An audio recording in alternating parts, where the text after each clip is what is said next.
मेरी जानकारी में एक शिक्षक इसके संस्थापक है और जहां पर सभी क्रांतियों में जहां पर शिक्षक हिस्सा ले लेता है ना, वो क्रांति अद्भुत होती है। तो आइए, बाप भारतीय आदिवासी पार्टी जो सितंबर 2023 में इसकी स्थापना हुई है और पहले ही इन चुनावों में राजस्थान में सांसद राजकुमार जी रौत साहब के रूप में ये पहले सांसद है, पहले एमपी है, पहले खासदार रहे बाप के। साथ ही में राजस्थान में 3 एमएलए है और मध्य प्रदेश में 1 एमएलए है। मेरी जानकारी में अब यहां से महाराष्ट्र में जब यहां पर ये 1 नंबर लगता है हमारा चुनाव क्षेत्र जो है, तो ये जो चुनाव क्षेत्र जो है, इस चुनाव क्षेत्र का पहला आदिवासियों की पहली आवाज हम पद्माकर जी दादा के रूप में यहाँ पर मुंबई भेजेंगे। क्या भेजोगे आप लोग?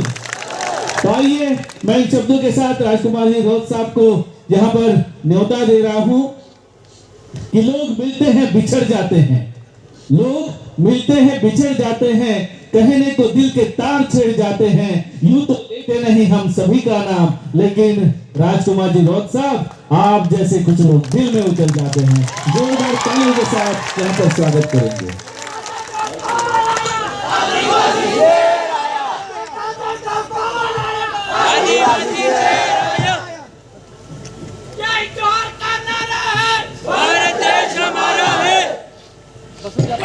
बच्चे को सिखाना है, आदिवासी समाज को बचाना है, बच्चे को सिखाना है, आदिवासी समाज को बचाना है। सभी को जय जोहार।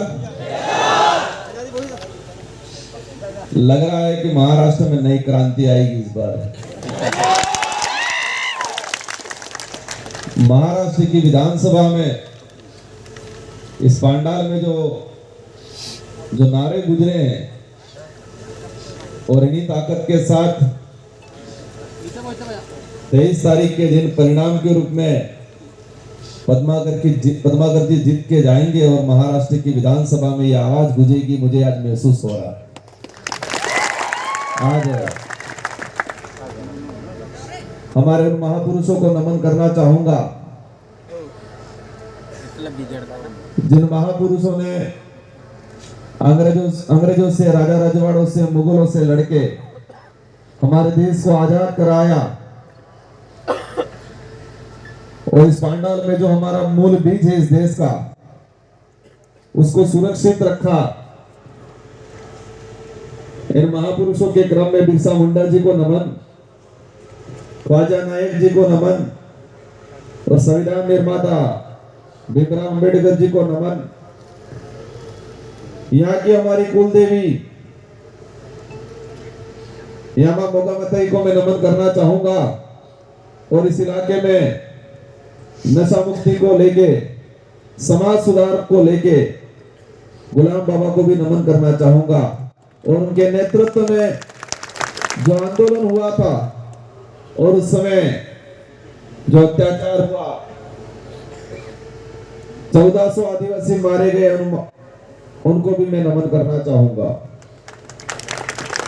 साथियों, ये ऐसा मंच है, मैं जो समझता हूं कि ये जो हो रहा है आज कुदरत की मेहरबानी से हो रहा है। ये जो कारवां बढ़ रहा है, ये जो बाप नाम आया, ये जो भारत आदिवासी पार्टी बनी, ये हमारे पूर्वजों की ताकत है। हमारे महापुरुषों का जो अधूरा सपना था, उस अधूरे सपने को साकार करने के लिए ये पार्टी बनी। उसी पार्टी के मंच पे हमारे विराजमान मेरे साथी उमेश जी आमदार, हमारे वहां कहते हैं विशेष करके विधायक या एमएलए, पूर्व मिनिस्टर रहे, अक्कलकुआ विधानसभा से 10 साल आपकी सेवा की और आज भारत आदिवासी पार्टी के प्रत्याशी पद्माकर जी वल्लवी और इस मंच पे उनकी बेटी जो जानकारी मिली यहाँ पर जिला पंचायत के प्रेसिडेंट रहे, हमारी नारी शक्ति मंच पे विराजमान समस्त पार्टी पदाधिकारी और इस पंडाल में विराजमान आदिवासी समुदाय, साथ ही एससी माइनॉरिटी ओबीसी से पहुंचे हुए सारे वडील, युवा साथी, हमारी माताएं बहनें, इतिहास के पन्नों में अगर हम जाते हैं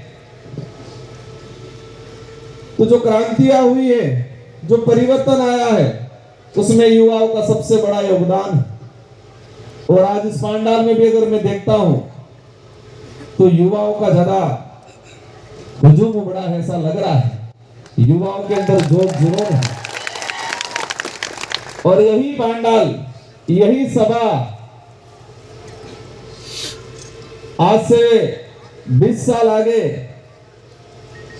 20-25 साल आगे महाराष्ट्र का इतिहास के पन्नों पे लिखा जाएगा कि एक पार्टी आई थी, शुरुआत किया, कांग्रेस बीजेपी के दूसरे लोग देखते थे, हंसते थे, कहते थे क्या होगा, छोटी सी पार्टी है, यहां पर तो महाराष्ट्र में कोई नहीं है, क्या होगा ये सोचते हैं। उन्हीं के बच्चे आने वाले 25 साल बाद पढ़ेंगे कि इस पंडाल से, इस जगह से, कलकुआ से क्रांति शुरू हुई और पूरे महाराष्ट्र ही नहीं, पूरे देश के अंदर एक हुजूम उमड़ा। अभी तो जाएंगे महाराष्ट्र से, मुझे उम्मीद है जिस तरह से ये मैं कल नासिक के अंदर भी कार्यक्रम करके आया, नवापुर में भी कार्यक्रम है, उम्मीद है महाराष्ट्र की जनता भारत आदिवासी पार्टी के 2 से 3 विधायक चुन के भेजेगी, आमदार चुन के भेजेगी। जब हम आ रहे थे, कई जने देख रहे होंगे, कई लोगों ने हमको टीवी पे या सोशल मीडिया पे देखा होगा, कई साथियों ने, बड़े बुजुर्गों ने देखा भी नहीं होगा। कल भी हम गए थे, वहां चर्चा कर रहे थे कि ये बच्चे बच्चे हैं। एक साथी ने कह दिया था कॉलेज से निकल के आए। हम मन ही मन कह रहे थे कि हमने ऐसा रगड़ा निकाला है, ऐसा रगड़ा निकाला है कि कांग्रेस बीजेपी को डूंगरपुर राजस्थान में एक कर दिया, ऐसा रगड़ा निकाला है।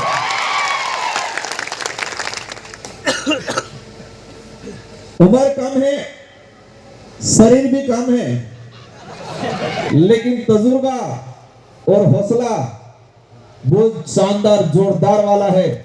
और ये ठान के आए हैं कि ये तो शुरुआत है, ये तो शुरुआत है। आने वाले समय में ये राजकुमार जैसे जैसे हजारों राजकुमार इस महाराष्ट्र की धरती पे पैदा करके जाएंगे, ये ठान के आए। मेरे 84 की जनता को याद करना चाहूंगा, जिन्होंने मुझे 2 बार आमदार बनाया है, 2 बार, और ये तीसरी बार मुझे सांसद बनाया है डूंगरपुर बांसवाड़ा की जनता ने, और ऐसे ही मामूली नहीं बनाया है। 2023 के अंदर जब मैं सेकंड बार आमदार बना, राजस्थान में 200 सीटें हैं, 200 में से हाईएस्ट लीड से 70,000 की लीड से मुझे जिताया था मेरी विधानसभा की जनता ने। और लोकसभा की तो बात ही अलग है। एक दिग्गज नेता थे, भाजपा के पास ऐसी एक मशीन है, उस मशीन में जो भी जाता है वो धुल जाता है। तो हमारे कांग्रेस के बड़े दिग्गज नेता थे, वो वहां से चुनाव लड़े लोकसभा का, और परिणाम आने के बाद पूरे देश में 2 लोकसभा की चर्चा थी, एक तो अयोध्या की और एक बांसवाड़ा की। बांसवाड़ा की इसलिए थी कि पूरे लोकसभा चुनाव में मोदी जी का सबसे विवादित भाषण अगर रहा था तो बांसवाड़ा से रहा था, मेरी सीट से। सबसे लंबा भाषण, 45 मिनट तक भाषण दिया था मोदी जी ने, लेकिन जनता ने इतना रगड़ा निकाला कि मुझे 2,47,000 से जिता के भेज दिया। और मैं सवाल देखते, भारत आदिवासी पार्टी ऐसी पार्टी एक सबसे कम समय में सबसे अधिक ग्रोथ किया है। 1 साल हुआ है अभी, सितंबर 2023 के अंदर इसका निर्माण हुआ, स्थापना हुई। और एक साल के अंदर राजस्थान में 3 विधायक, एक मध्य प्रदेश में विधायक जो आपके आमदार और मुझे खासदार बनाया, और अवश्य महाराष्ट्र की धरती से भी पद्माकर जी बनवी और अन्य साथी चुन के जाएंगे। सबसे कम समय में सबसे अधिक ग्रोथ करने वाली पार्टी रही। साथियों, वल्लभी साहब को मैं कहना चाहूंगा, जब हमने शुरुआत की थी हमारे पास न कोई वार्ड पंच भी नहीं था, हमारी पार्टी से कोई वार्ड पंच भी नहीं था। लोग हंसते थे कि उनके आगे पीछे कोई नहीं है, इनका न तो कोई विधायक है, न कोई आमदार है, न कोई खासदार है, न कोई सरपंच है, न कोई वार्ड पंच है। आप तो बहुत सारी संख्या में हो, हम गिने चुने इकट्ठे होते थे, लेकिन एक के अंदर इतना दम था 1000 के बराबर। एक युवा के अंदर इतना दम था 1000 के बराबर। और मैं आपसे उम्मीद करना चाहूंगा, इस पांडाल में जो बैठे हैं अपने आप में विचार करें, अपने आप में सोचे, मैं अकेला नहीं।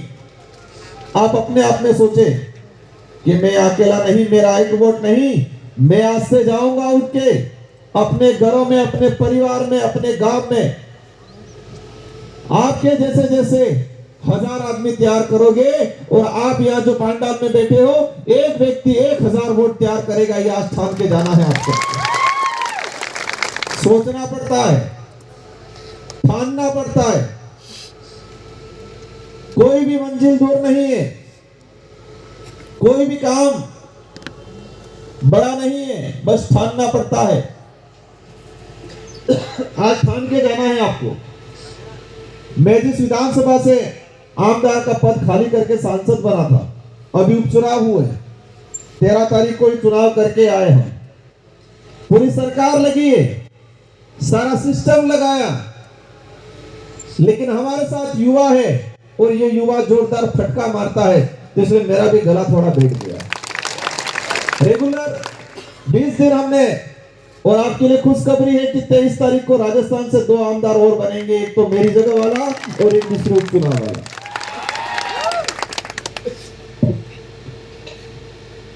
अब मैं आपका जो प्रतिनिधित्व करने वाले पद्माकर जी है, उन पे आता हूं। उनका मैंने सुना, जब महाराष्ट्र के अंदर कई उम्मीदवार दावेदारी के लिए आ रहे थे, कई उम्मीदवार दावेदारी के लिए आ रहे थे, और जब इनका नाम सामने आया, हमारा एक ही लक्ष्य था कि हम सीधे 2 उतारे 4 उतारे, लेकिन अच्छे और टिकाऊ लोग होने चाहिए, ये लक्ष्य था। जब इनका नाम आया, मैं आज खुल के बताना चाहूंगा, जानकारी मिली 2 बार 3 बार एमएलए रहे, मिनिस्टर रहे, तो हमारे दिमाग में अलग आया, यार कैसे होंगे, लेकिन सच्चाई जानी, पता चला कि 3 बार विधायक रहे, 1 बार मिनिस्टर रहे, फिर भी इनके पास कोई ज्यादा पैसा नहीं है। ये बात हमको अच्छी लगी, क्योंकि जिसके पास पैसा ज्यादा है उसने सरकार समाज का भला नहीं किया होगा। हमें जानकारी मिली 3 बार विधायक रहे, मिनिस्टर रहे, लेकिन उन्होंने पैसा इकट्ठा नहीं किया है, जनता की सेवा की है। कुछ समय भाजपा का ज्वाइन किया था, लेकिन भाजपा ने महाराष्ट्र के आदिवासियों के साथ अन्याय करने का जब काम शुरू किया, बोगस आदिवासियों को आपके साथ सम्मिलित करने का, आपका हक मारने का, लाने का काम किया, उस पार्टी को उसी दौरान लात मार दी। ये बात अच्छी लगी उनके हक।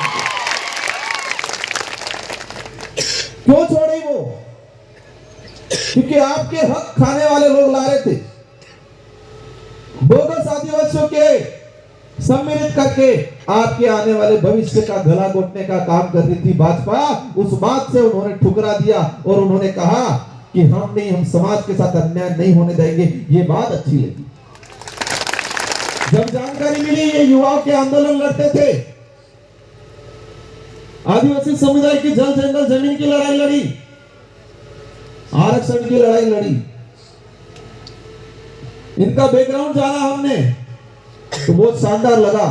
हमने कहा आगे पीछे कुछ नहीं सोचना है, हमारी पार्टी से यही चुनाव लड़ेंगे, ये ठान लिया था। और मैं आपको आश्वस्त आश्वासन दिलाना चाहूंगा उनकी तरफ से, ये आपके साथ कभी धोखा नहीं करेंगे। मुझे उम्मीद है कि आपकी भावना के अनुरूप बंबई की विधानसभा में बात रखेंगे। आपके साथ आने वाले भविष्य में कोई भी अत्याचार करेगा उसके आगे खड़े रहेंगे। और ये जो नर्मदा तापी का जो परियोजना चला रहे जिससे हमारे आदिवासी समुदाय को विस्थापित किया जाएगा, उसकी लड़ाई में सबसे आगे ये खड़े रहेंगे, आप निश्चित हैं। कांग्रेस के लोग लड़ रहे हैं, आज निर्दलीय लड़ रहे हैं, बीजेपी के लोग लड़ रहे हैं। यहां पर क्या भाषण देते हैं मुझे नहीं पता, लेकिन हमारे उधर क्या भाषण देते हैं कि कांग्रेस आई, इसने गेहूं फ्री कराया, ये बोलते हैं। रोजगार गारंटी की बात करते होंगे, निःशुल्क शिक्षा की बात करते होंगे। लेकिन आपकी जानकारी के लिए बता दूं, जो लोग कहते हैं छोटी पार्टियां क्या करेगी, अगर ये छोटी पार्टियां नहीं होती तो इस देश के अंदर रोजगार गारंटी कानून नहीं आया होता। ये कांग्रेस अपनी इच्छा से नहीं लाई है ये कानून। छोटी पार्टियां नहीं होती तो इस देश के अंदर खाद्य सुरक्षा अधिनियम कानून नहीं आया होता। फॉरेस्ट राइट एक्ट, वन अधिकार अधिनियम कानून, अगर छोटी पार्टियां नहीं होती तो वन अधिकार अधिनियम कानून नहीं आया होता। सूचना का अधिकार अधिनियम इन छोटी पार्टियों की मेहरबानी है। कांग्रेस इसके नाम से वोट मांगती है। लेकिन आपकी जानकारी में होगा, पहली यूपीए की सरकार बनी, मनमोहन जी प्रधानमंत्री बने, 17 से 18 पार्टियों ने मिलकर बनाया। और छोटी पार्टियों ने कहा सोनिया गांधी जी को, अगर आप देश के अंदर रोजगार गारंटी कानून लाओगे, आप देश के अंदर खाद्य सुरक्षा अधिनियम लाओगे, देश के अंदर जो आदिवासी समुदाय वन विभाग में रह रहा है उसको फॉरेस्ट राइट एक्ट का अधिकार दोगे तो हम समर्थन देंगे। उस समय उन्होंने कहा, मजबूरी बनी, कहा बिल्कुल हम करेंगे। अगर कांग्रेस फुल फ्रेश होती तो ये कानून नहीं आए होते, हमारे भाइयों को अधिकार नहीं मिले होते। आज उनके नाम से वोट लेते हैं ये लोग, बात करते हैं संविधान बचाने की। अब जरूरत पड़ी, लेकिन जब वास्तविकता थी, जब संविधान पे और आदिवासियों के अधिकार की बात आती है, जब 5वीं अनुसूची को धरातल पे लागू करने की बात आती है, 65 एक्ट को धरातल पे लागू करने की बात आती है, कांग्रेस मौन हो जाती है। बीजेपी जिस तरह से आज देश में माहौल बना रही है, और महाराष्ट्र की तो बात ही अलग है। महाराष्ट्र को आर्थिक राजधानी कहा जाता है। क्या कहा जाता है? आर्थिक राजधानी। आर्थिक राजधानी मतलब देश में सबसे अधिक पैसा अगर किसी सरकार के पास होता है तो महाराष्ट्र की सरकार। लेकिन महाराष्ट्र का आदिवासी समुदाय, इससे दलित समुदाय आज भी शिक्षा से दर दर भटके खा रहा, शिक्षा से वंचित है। कई ऐसे परिवार हैं जो उनको 2 वक्त की रोटी नहीं मिल रही है और कह रहे हैं महाराष्ट्र आर्थिक राजधानी। और इस आर्थिक राजधानी का उपयोग क्या किया जा रहा है? सरकारों को तोड़ने में किया जाता है। वही किया जाता है कि लोगों को मजबूर किया जाता है, विधायकों को डराया धमकाया जाता है, आमदारों को डराया धमकाया जाता है। और महाराष्ट्र में इतना तोड़फोड़ हो गया, कोई समझ में नहीं आ रहा किधर क्या हो रहा है। लेकिन इनको एहसास कराना है कि सरकार को जनता बनाती है और ये जनता पांडाल में बैठी हुई है। तो अक्कलकुआ की विधानसभा का निर्णय ये जनता करेगी, न कि पैसे वाले करेंगे, न बड़े पद वाले करेंगे, जनता करेगी। आपको समझना होगा, जो विधायक है, जो आमदार उम्मीदवार अगर पैसा बांटता है, दारू बांटता है, आपको प्रलोभन देता है, लालच देता है, समझ लेना आपके भविष्य का सबसे बड़ा दुश्मन वही है। आपके आने वाली पीढ़ी का सबसे बड़ा दुश्मन वही है जो चुनाव में पैसा बांटने की बात करता है। दम पैसे के दम पे मैदान में आए हैं, वो समझ लेना आपके भविष्य का सबसे बड़ा दुश्मन वही है। आपके जल जंगल जमीन को बेचने का काम करेंगे। आपके रिजर्वेशन पे अटैक आएगा तब नहीं बोलेंगे, क्योंकि उनके दिमाग में ये रहेगा पैसा दिया है। फिर के साथियों, हमने राजस्थान में एक नारा लगाया है, अगर जबरदस्ती देते हैं तो ले लेना, लेकिन वोट मत देना। जबरदस्ती देते हैं तो ले लेना, लेकिन वोट नहीं देना है। कह देना है ये तो ब्याज आया है, मूलधन तो बाकी है, मूलधन तो पद्माकर जी को, ये तो ब्याज आया है, और मूलधन तो पद्माकर जी को जिता के बम्बई में भेजेंगे, तब वसूल करेंगे मूलधन। तो ये कहना है। आज आप सब देखते होंगे क्या हाल हो रहे देश के। भाजपा कह रही देश को हम आगे ले जा रहे हैं,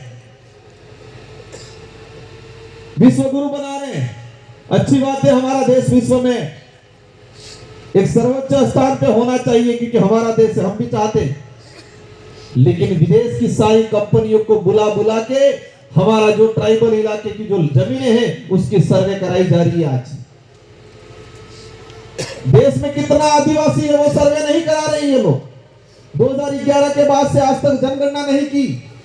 अंग्रेज भी उनसे ठीक थे, अंग्रेज भी हर 10 साल में सर्वे कराते थे, लेकिन उन्होंने सर्वे नहीं कराई। आज इन पहाड़ों में कहां पर बॉक्साइट है, कहां पर सोना है, कहां पर लोहा है, कहां पर तेल निकल रहा है, ये सर्वे कराई जा रही है। लेकिन इस देश का आदिवासी कितना है वो सर्वे कराने की बात आती है, बीजेपी मुंह पे पट्टी लगा देती है। समझ लो कि जो हमारी गणना के विरोध में है, जो हमारी अलग से एक आइडेंटिटी, आदिवासी के अलग से आइडेंटिटी देने, अलग से कॉलम देने के विरोध में है, वो समझ लेना वो आने वाले भविष्य को खत्म करेंगी, हमारी पहचान को खत्म करेंगी। जंगल में जानवर कितने हैं उसके सर्वे हो जाती है, लेकिन इस देश में कितना समुदाय कितना है उसकी सर्वे नहीं हो रही। ट्राइबल का फंड कैसे आएगा सेंटर से? महाराष्ट्र में कितनी पॉपुलेशन है ओरिजिनल, उसके अलग से कॉलम बनना चाहिए। मैं उस बात पे ज्यादा नहीं जाना चाहूंगा, लेकिन मुझे जानकारी में आया कि महाराष्ट्र का ट्राइबल का जो फंड था, ट्राइबल डिपार्टमेंट का फंड, उसको उपयोग में नहीं किया गया, उसको दूसरी स्कीम में लगाया गया। आदिवासियों का पैसा दूसरी योजना में लगाया गया, और हमारी बहन बेटियां बैठी हुई है यहां। आपको ठगने के लिए बाबे आए हैं, आप ध्यान रखना। आपको ठगने के लिए बाबे आए हैं, और कुछ तो मामा बन के भी आए हैं, ध्यान रखना। ये मामा कौन से मामा हो सकते? मैं ज्यादा कथा तो नहीं पढ़ता हूं, लेकिन किसी एक कथा में है कोई मामा कंस मामा करके, तो ध्यान रखना। लाडली बहना करके पुकार रहे हैं आपको ये लोग, वो आपको ठगने वाले बाबा हैं। उस लाडली बहना को मैंने 1 साल पहले मध्य प्रदेश में देखा था। 1 साल पहले मध्य प्रदेश में लाडली बहना को देखा था। बेचारी लाडली बहना मध्य प्रदेश में खत्म हो गई, वो लाडली बहना अब महाराष्ट्र में लेके आ गए। आपके बच्चों की छात्रवृत्ति नहीं आई है, 2-3 साल होने आगे होंगे। आपके बच्चों का रिजर्वेशन खत्म कर रहे हैं। आप जिस जमीन पे बैठे हो उसका पट्टा नहीं दे रहे हैं, आपकी आइडेंटिटी खत्म कर रहे हैं, और लाडली बहना के नाम से हमारी बहन बेटियों को ठगने के लिए बाबा बन के आ रहे हैं। मैं गया था मध्य प्रदेश में, अभी हमारी लाडली बहना सारी दुखी है। बेचारे के खाते में चुनाव से पहले तो 3 महीने तक तो पैसा आया, चुनाव जैसे हुआ पैसा खाता बंद, और लाडली बहना आ गई महाराष्ट्र में। ध्यान रखना, ये ठगने वाले बाबा हैं। इस देश को ठगा है जोरदार तरीके से, और लाडली बहना के नाम से कह देना हमें वो नहीं मिले चले, हमें हमारे बच्चों को अच्छी शिक्षा मिलनी चाहिए। जब हम हॉस्पिटल में जाती है तो हमको अच्छी दवाई होनी चाहिए, हमको रिजर्वेशन मिलना चाहिए, हमको जमीन का पट्टा मिलना चाहिए, जिस जमीन पे जितना हमारा कब्जा है वो मालिकाना हक मिलना चाहिए। ये लड़ाई है हमारी। सच्चाई पता करना, मध्य प्रदेश ज्यादा दूर नहीं है। मध्य प्रदेश की सारी लाडली बहना दुखी है। आज कहती है मामा जी ने बहुत ठगा हमको, मामा बन के बाबाओं ने बहुत ठगा, खाते में पैसा नहीं आ रहा। अभी तो आपको चुनाव के लिए डालेंगे, मैसेज आएगा हमारी लाडली बहन नहीं ठगना है, हमको सावधान हो जाना है। इस बार सतर्क हो जाना है, और महाराष्ट्र की धरती पे नई क्रांति लानी है। भारत आदिवासी पार्टी वो पार्टी है जो आपके भविष्य का निर्माण करेगी, आने वाली पीढ़ी का निर्माण करेगी, आने वाली पीढ़ी को सुरक्षा कवच के रूप में काम करेगी।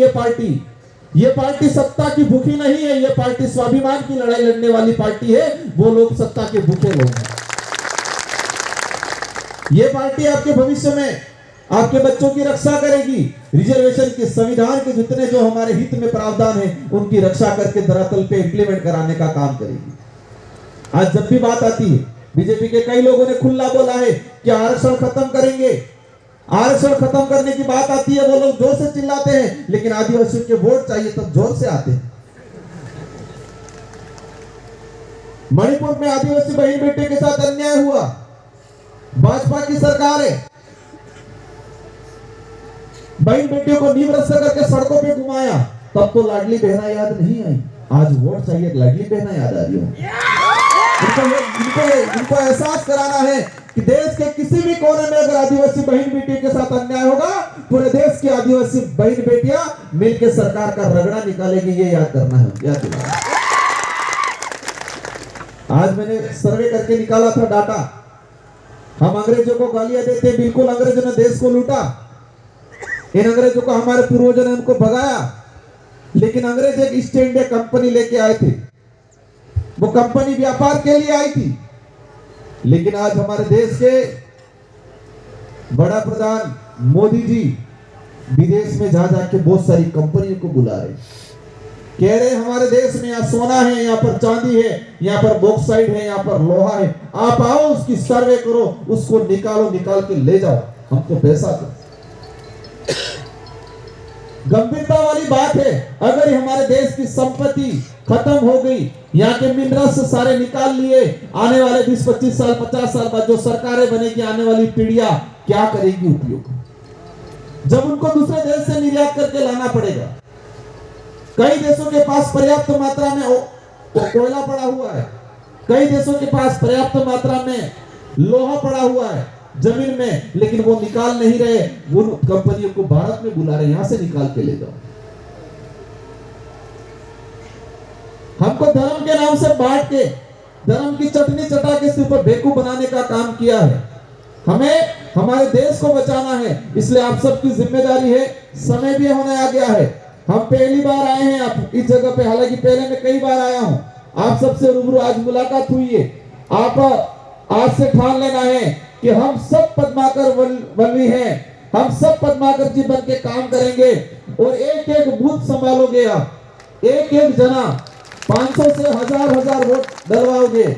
और मैं आपको आश्वस्त करता हूं, कोई कुछ भी कहे, अकेले जाके क्या करेंगे, मैं भी पिछली बार 2 जने ही गए थे, अभी 5 जने हो गए और एक सांसद हो गया, और इतना मजबूर कर दिया सरकार को। मोदी जी आते हैं वहां, कई बार राष्ट्रपति महोदय आने के लिए मजबूर हो गए। हमारे मुख्यमंत्री जी पहले 5 साल में 1 या 2 बार आते थे, लेकिन इस भारत आदिवासी पार्टी का खौफ इतना है कि 1 महीने में 5 बार आते हैं। प्रधानमंत्री जी कभी नहीं आते थे, लेकिन हर 3-4 महीनों में प्रधानमंत्री जी आना शुरू कर दिए। और बीजेपी वालों को कह देना है कि हम वनवासी नहीं, हम आदिवासी हैं, इस देश के मूल मालिक हैं, क्योंकि आज सुना है मैंने कि वनवासी के नाम से संबोधन करके हमारी आइडेंटिटी को खत्म करने का काम किया जा रहा है। अंत में एक ही बात कहना चाहूंगा, जिन्होंने संविधान में हमारे प्रावधान दिलाए थे, ये कुदरत भी इतना साथ दे रही है हमें कि हमको जयपाल सिंह मुंडा का जो हॉकी प्लेयर थे, कैप्टन थे, उनका हॉकी स्टिक वही हमारा चुनाव चिन्ह है, और उसी के आधार पे हम चुन के भेजेंगे पद्माकर जी को विधानसभा के अंदर, वही रक्षा करेंगे महाराष्ट्र के हक अधिकारों की। इन्हीं शब्दों के साथ आप सभी से मैं 2 हाथ खड़े करके आश्वासन चाहूंगा, डरना नहीं है, वर्तमान 2 वक्त के पेट भरने के लिए नहीं, आने वाले भविष्य के लिए, स्वाभिमान के लिए भारत आदिवासी पार्टी के उम्मीदवार पद्माकर जी को हॉकी स्टिक के निशान पे भारी बहुमत से जिताओगे। ये 2 हाथ खड़े करके मुझे आश्वासन दो।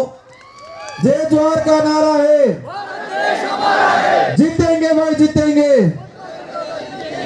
एक बार जोर से बोलना पड़ेगा, मैं छोड़ूंगा नहीं ऐसे। जीतेंगे भाई जीतेंगे, जीतेंगे भाई जीतेंगे, पद्माकर दादा जीतेंगे। जय जोहार का नारा है। आप सबको खूब खूब धन्यवाद, आभार। आप सभी क्रांतिकारी बनके आज से ही लग जाना है, डरना नहीं है, किसी से नहीं डरना है। दुनिया की कोई ऐसी ताकत नहीं है जो हमको डरा सकती है। हमको डरा सकती है ऐसी कोई ताकत नहीं है, इसलिए निडर होके लगना है। इन शब्दों के साथ आप सबको धन्यवाद। जय जवाहर, जय भीम, जय संविधान। धन्यवाद राजकुमार जी। आइए इस मंच पर भारत आदिवासी